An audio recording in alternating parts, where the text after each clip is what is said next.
Tonight's business report is brought to you by Banks Holdings Limited. Many companies, one goal: excellence. Another battle is on for the international business sector. This time, it's fighting demands for Barbados to go public with a list of beneficial owners of international companies and corporations based on the island. But International Business Minister Donville Innes says Barbados is not on board with that. He says his ministry is working on beneficial ownership declaration within a confidential arrangement and not in a public space as other jurisdictions want. In case you're not aware, some jurisdictions are actually demanding that we must have a registered beneficial owners to be located in a public space accessible by law enforcement officers who they are yet to define. And thus far, about 50 countries have signed on to that momentum. As I said to my friends and counterparts in the EU countries, and Britain in particular last week, Barbados is not on board with that.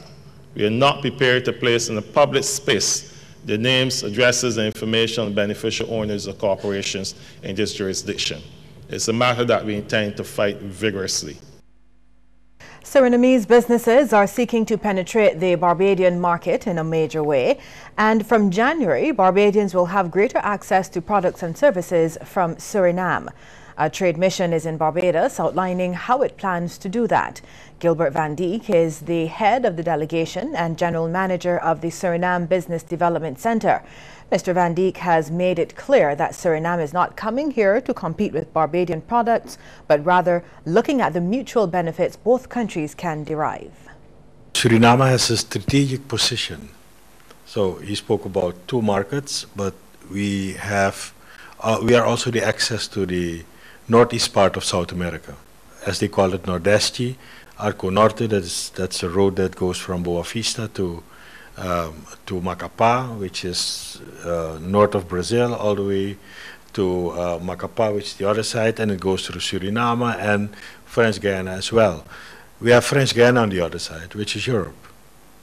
So those markets I would like to ask your attention for. It's not only the up north for you and up to Western Europe and other markets the Surinamese exporters have and the Barbadian exporters, but we also have the position on the northeast part of South America.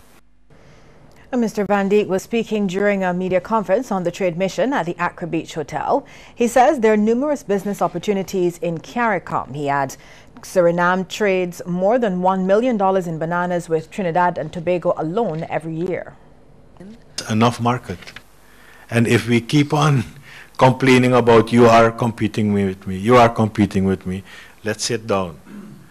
These entrepreneurs sat down with people. They talked about, they identified the opportunities.